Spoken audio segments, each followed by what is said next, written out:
Hello, good afternoon, and welcome to the Cop Update for this Friday. I'm Gav, and this is the LFC Daytrippers.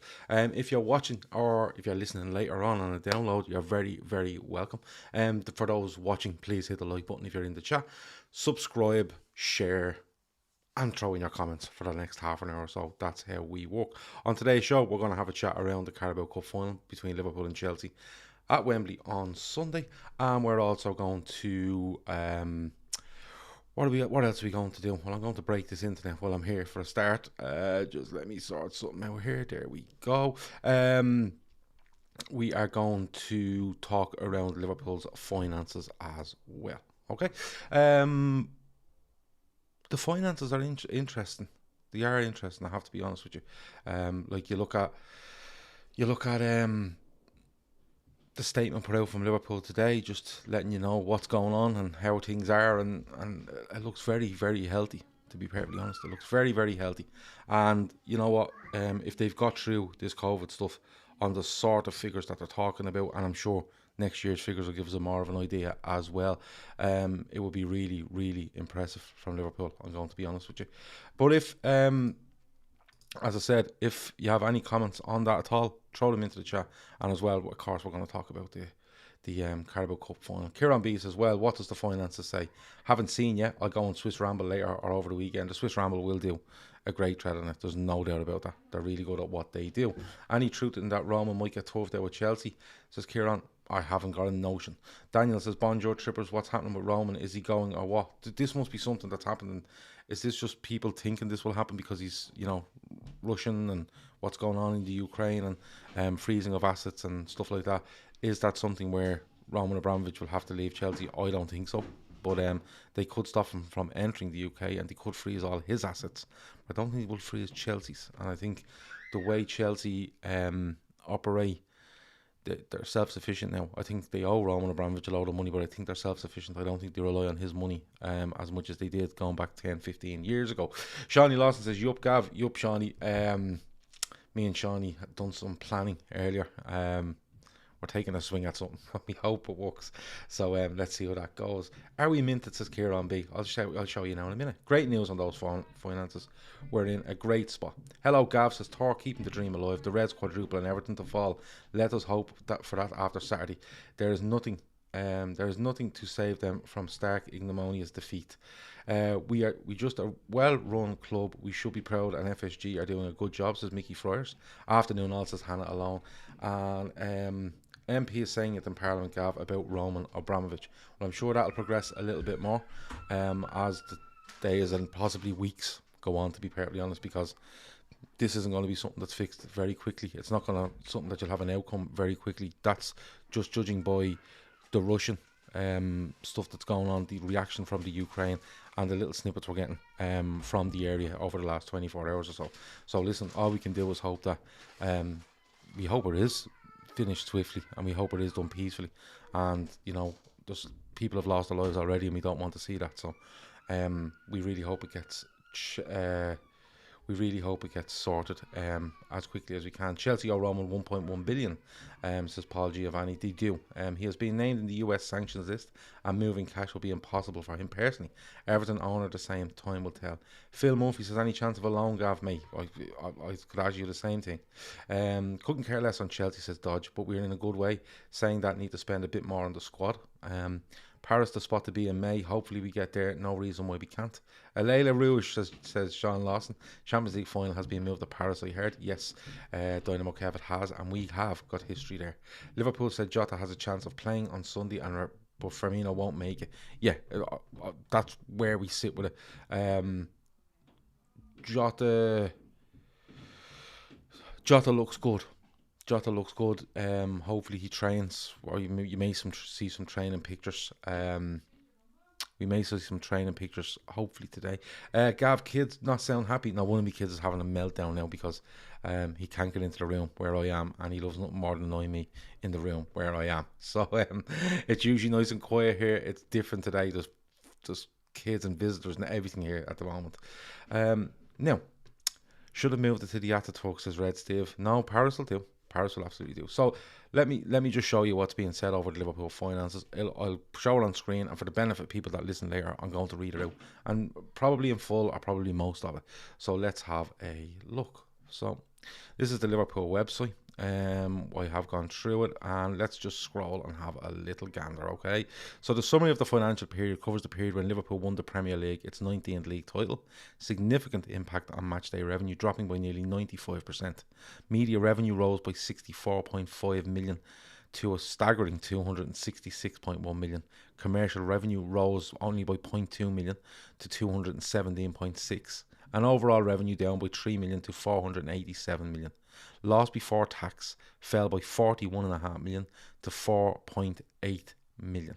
Okay, from winning the Premier League to playing games without supporters, this reported period covers an unprecedented time for Liverpool's football club on and off the pitch. The first full year of financial results impacted by the COVID-19 pandemic reveals matchday revenue fell from £70 million to £3 million, a drop of 95%. There was an increase in media revenue, as we've said. Okay, commercial revenues rose slightly to 217.6 million. Although there was an impact on non-match day commercial revenue during the period, including retail stores, stadium tours, and the museum closing due to the pandemic, there was still a strong growth in partnership sales. A total of 13 new partnerships were announced, including Nike, Expedia, Amazon, Korn, and SC Johnson. Okay, so what you take from that is what we've lost, we've gained back. Okay, so we looks like we've kept it on an even keel as we went along, which is really good to see.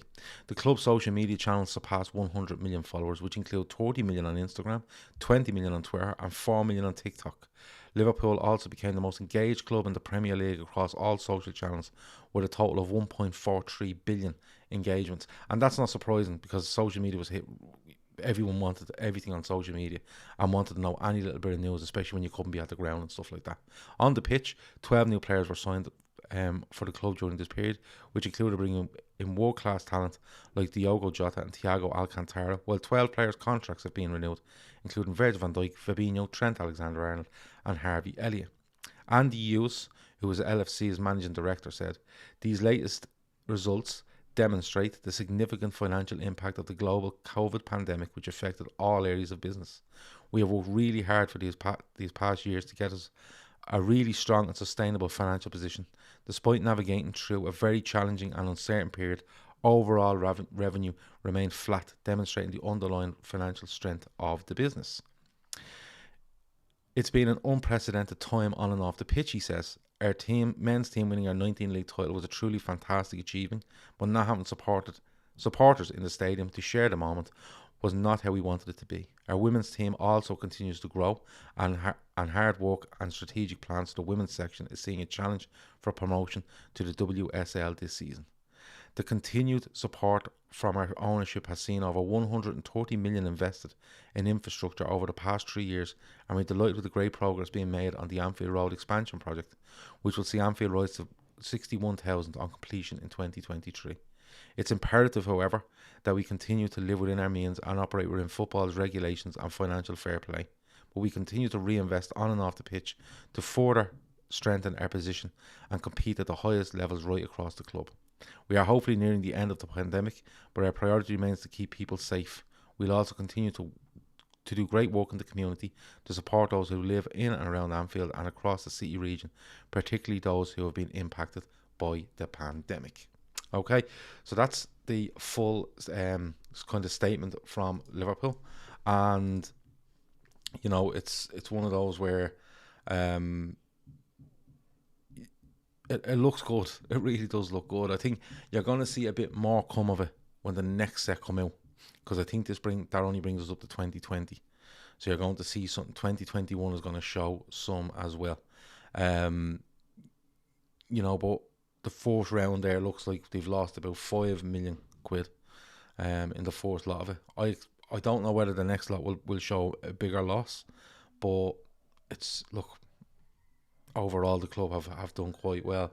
Everton communication around USM is strange. Funny how no one believes them, but the thoughts really should be with the people of Ukraine. Listen, don't concern yourself with Everton and is it Usmanov and Fab Mashiri and their company. Don't concern yourself with that, because you could believe that they're two separate companies trading in two different countries. Just don't be worrying about it. What it tells me, says Kieran, we are incredibly run, especially when you look around Europe and look at the mess other clubs are in, building for their future. Let me see.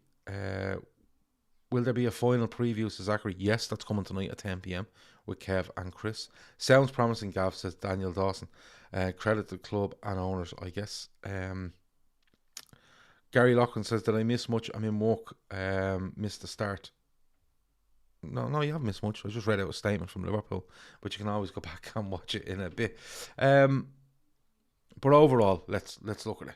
You know, for that season, 1920, so you're probably looking at the 2020 financials, and a lot of games played by home, like 95% down in revenue match day. Overall, what they've done at the club has, I suppose, offset that. Like, that's 70 million quid they lost on revenue in the ground, you know.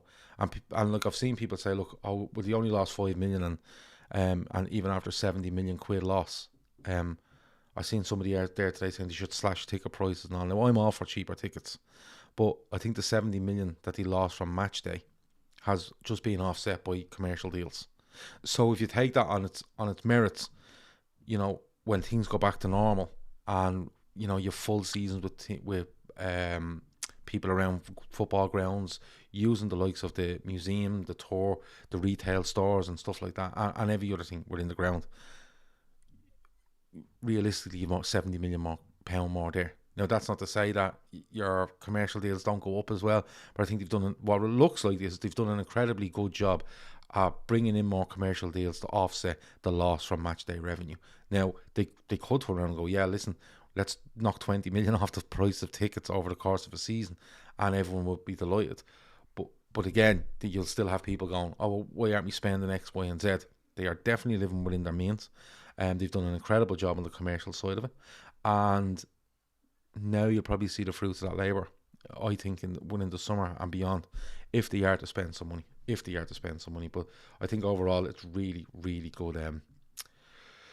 I think it's a really good result for Liverpool, and I'll be interested to see. I'd be interested to see what other clubs' finances look like when they're released for the same year as Liverpool have just released. Because although there's a massive drop in that match day revenue, if you look at the commercial deals and how they've gone up and everything, it looks very, very good. Being financially competent as a club and having the strength of team we have is an envious position for most. But there are still people out there that will moan, says Yus. Yeah, listen, there can be people out there that will just moan, and have no qualms about doing it, and sometimes you feel like they've no reasoning behind it.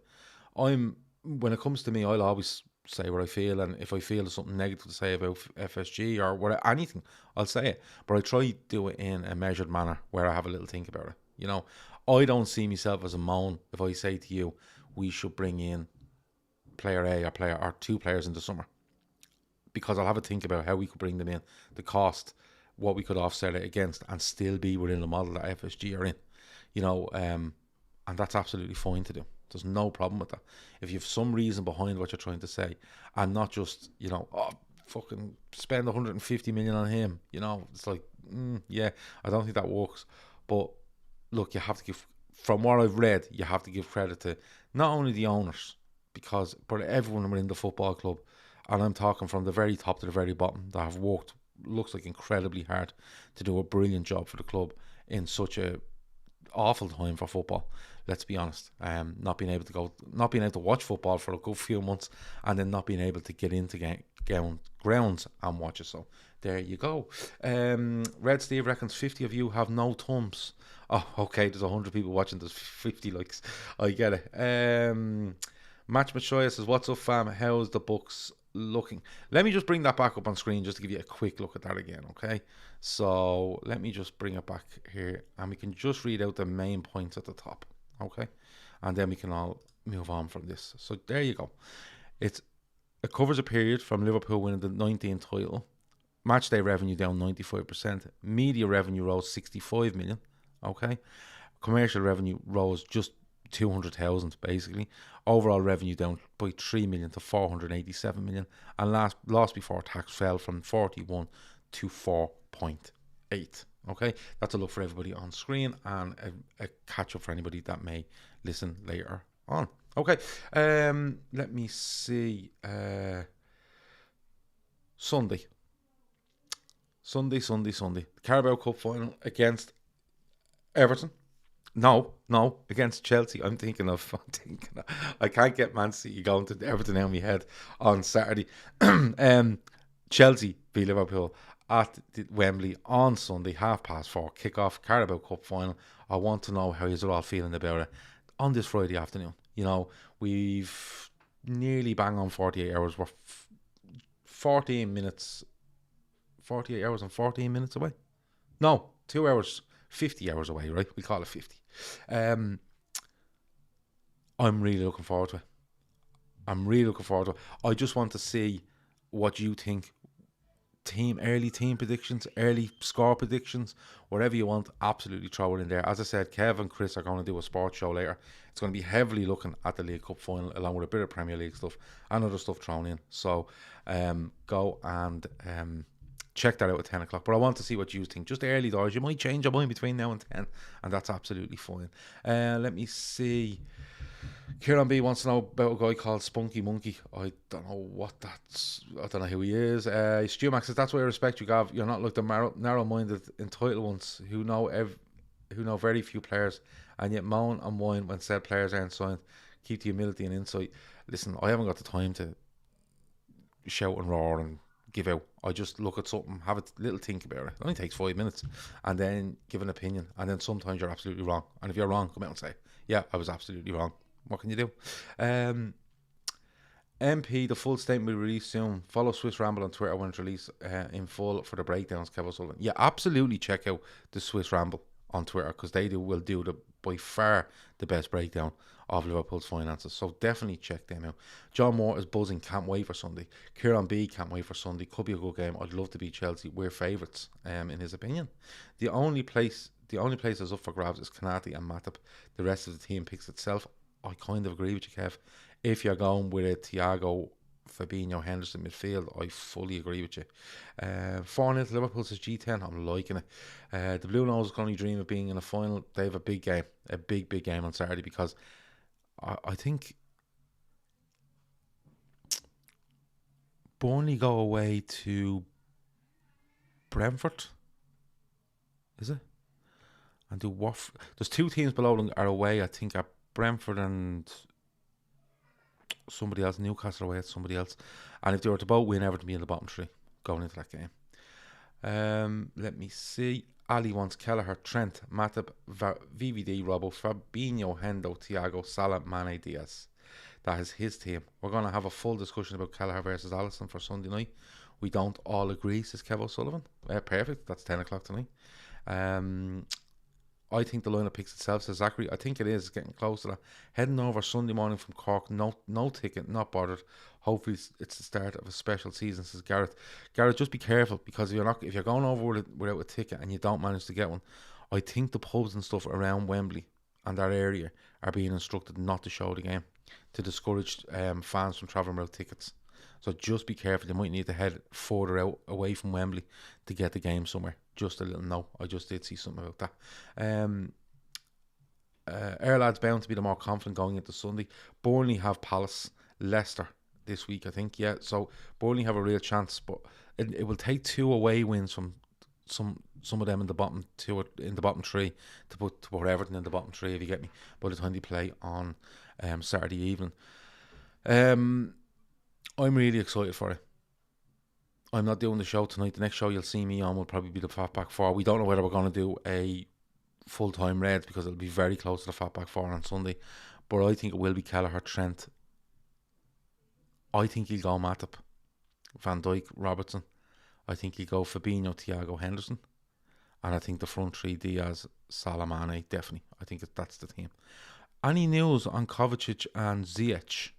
Both of them limped out of their game against Lille on Tuesday night, I think it was. If there's any work any word on them, let me know. I haven't seen anything since they hobbled out with that game. Kovacic, I think Ziyech might be more of a worry. But let me know if you've seen anything. We should target Azpilicueta and Alonso. Target both Chelsea flanks. The legs aren't there. Alonso usually has a good game against Salah. He actually does. Diaz is just a bit. I know he's very known, but I think he's a bit unknown in the way he's playing in this Liverpool side at the moment. So that might be something to get at. But I'm not against Mane being up the middle. Thiago Silva is a fantastic centre back. You know, will they play Christensen? They'll play Rudiger. And with those likes of players, movement is what you want. Don't play up against them. Don't go physical with them. Movement. And movement probably off the back of Thiago Silva towards the other two, because Thiago Silva reads everything in the game. He's a brilliant. He's a brilliant centre back. Ziyech, let me see. Both under recovery session with whoever played the game on Tuesday. They're both fine, says Tuchel. Wow, okay. I thought one of them pulled up after making a sprint and looked like maybe in a calf or a hamstring, and the other one went down maybe Achilles. Reece James is back training too. Ziyech and Kovacic both back as usual. Okay, so it wasn't as big as thought. I thought when I seen them going down at the weekend or during the week that there may have been an issue. So yeah, Kieran Beast is in a back three. Thiago Silva is still world class. I think he is. I think he's excellent. And you know, when you see players and you see people going on about, oh, look at him and the age of him and this and that, you know, when you're that good, age doesn't matter. You know, you could easily see him doing another season or two at Chelsea. Genuinely, he's really that good. I think our attack will have too much pace and movement for their defences, Santandy. You need to pull them around. If you let them set themselves, Chelsea, they're really good. They close off spaces really well. Thiago Silva reads the game great. Christensen plays really good in the air, strong. Rudiger really likes a battle. You know what I mean? But what you need to do is, if you're going to pin Azpilicueta and Alonso against, say, Diaz and Salah, this is where Henderson comes into it. Henderson needs to move. He needs to get up and support, and basically say, right, Thiago Silva is going to cover Alonso, and let's say Rudiger is going to cover Azpilicueta. I think it might be Christensen, but you need someone getting in the box. Then you need that extra man to make a difference, because Chelsea, even against Lille, sat in and let them have the ball, and they have got great players. When you look at Ziyech, you look at Pulisic, Mount, they have loads of players that can hurt you. Loads and loads of players that can hurt you. And look, we laughed about Lukaku last week. Lukaku gets a head of steam up, he can really hurt you. He can. We need to be absolutely on it, and not reckless in our attacking, but we need to make clever moves around them, because they'll be quite happy to sit in. They really will. So we need to be clever in what we do. Tuchel lies like Klopp, says Kev O'Sullivan. Yeah, the Southern Scouts has Kelleher, Trent, Robbo, Van Dijk, Matip, Fabinho, Thiago, Endo, Diaz, Mane, Salah for Sunday. Yeah, I think that's the team that most people expect. But then again, we didn't expect Curtis Jones to be anywhere near it during the week. Harvey Elliott doesn't get into the squad during the week. Is there a chance he comes in? You know, it all depends what way he sees Chelsea approaching this. And he may pick someone that he feels can overload the box at times. You don't know. Is Henderson the best to overload the box at times? Don't know. Is it Elliott? Is it Ox? Is it Keita? You don't know. But there's loads and loads of options there. Zachary says, I think they'll start Azpilicueta, Rudiger, Silva, Christensen, Alonso, Kante, Kovacic, Pulisic, Havertz, Mount. Tuchel lies to the media, like he might be saying they are fit to get into Klopp's head. I don't think Klopp will pick a team based on them two being unfit. He'll pick his team, and when he sees their team, he'll have a plan for every single sort of combination of side that Chelsea have. That's how hard they work on stuff. 5 subs, says Kev Ball. Yes, it is 5 subs. League Cup final has to be. Has to be 5 subs. Do anyone want to tell me any different? I can't see why it wouldn't be 5 subs. Haven't we had 5 subs all the way through? We still have it in the FA Cup as well, so I think it is 5 subs. Kepa apparently said Tuchel owes him a start for this final, as Mendy played World Club Cup final, so any of them could play. Well, Kepa has been the League Cup goalkeeper, hasn't he? So you never know. Look, you don't know. I think We'll definitely pick Kelleher. Antigua wants to embarrass them on Sunday. They're obsessed with Gerrard. Kieran B is going 2-0 Liverpool. The midfield is where the game is won. Hopefully Fab, Hendo and Thiago. And King Jason Tordine says, I'm sure Féileacáin will start as well. Well, I don't want Trent to play on Sunday. I'm wary of the counter on that right flank, says Amrit. Trent will 100% play. 100% play. And when Chelsea break down Liverpool's right hand side, it's not all about Trent. It will be about if Henderson's there. It will be about if Matip starts. That's what it'll be about. Them trio of players looking after that break. And you have to remember, if you want Trent to be that high up the pitch and cause trouble up that end, you cannot expect him on the break to be back in the right back position every single time. So that's the way we play. All comps are 5 subs bar the Premier League. Has to be those 3 in the middle, says Daniel. And no messing, control the game. That's where we win it. What was the starting 3 in midfield away at Chelsea? It was definitely Fabinho, Henderson. Don't think Thiago started again because we were awful in midfield. We kept losing the ball. We kept being way too rushed on it. I think Fabinho, Henderson starts. Does Jones start that game? Don't think Thiago does. But we are awful in midfield because we didn't get someone on it. We didn't play. And I think it might have been Thiago not playing because we didn't take any control of the game. But look, at the end of the day, that's a very, very strong Liverpool 11 going out. The goalkeeper's nothing to worry about. He's played absolutely perfectly fine when called upon, and he will do again. I've no doubt about that. He's very confident in what he does. He's learning from one of the best in the business, if not the best in the business right now. So I've no issue with Kelleher being there. What this is about for me is Kante will play a worldie. He always does. They will look to get Mount and say Pulisic or Ziyech or whoever it might be in little spaces, possibly between full-back and centre-back, somewhere in them areas to try work off if Havertz is up front, say, for argument's sake. We need to take control. We need to not be reckless, be patient, okay, and pull them around the pitch. It's a big pitch. We need to pull them around it. We need to get them one-on-one, and with the likes of Diaz, with the likes of Salah, and even Mane, running channels one-on-one. We need players breaking into the box, but we also need to know that if we're going to push our fullbacks forward and try pin them, that the likes of Thiago, Fabinho, Henderson, and the 2 centre halves are absolutely as a unit as the game goes on. That's my opinion. I won't get a chance to give you a prediction, but I'm going to go for 2-1 to Liverpool after 90 minutes, not extra time. 90 minutes, 2-1 to Liverpool. Goal scorers, I'm putting Diaz in for a goal, and I'm putting Sadio Mane in for a goal. No chance they will put us on the back foot. They will be deep. We need to take our early chances. That will fall our way, says King Jason. Yeah, I think they will. I'd say Kante will be told to keep close on Thiago and don't let him dictate play. Yeah, possibly, but that's where, if he wants to sit on Thiago, it's taking Chelsea's best midfielder out of the game. If he wants to sit on Thiago, that's no problem. That's where Henderson and that's where possibly the 2 fullbacks get a little bit more space and look to do damage. So I'm all good with that. I think that's about it. We've gone through the finances. They look good. As Kev and others have said in the chat, check out Swiss Ramble sometime this evening or tomorrow, where they will usually have a really, really good breakdown of what's going on with Liverpool's finances and how good, bad or indifferent they look. They look good on the face of it. 10 o'clock tonight is Sports Unplugged with Kev and Chris. They're again going to be heavy on this League Cup final, having chats around all across the pitch, and they will be doing some stuff around the Premier League stuff this weekend and other sports that might be throwing up a few bits here and there. They will absolutely discuss that. So grab yourself a beer or whatever it might be, cup of tea or wine, whatever it might be, settle down at 10 o'clock and watch the lads. Don't forget Féileacáin. We're flying now. All the lads are piling their money in to play on the day. Our sponsors are starting to throw their money in as well. We have 4 holes left. I checked it today. We have 4 holes left to sponsor.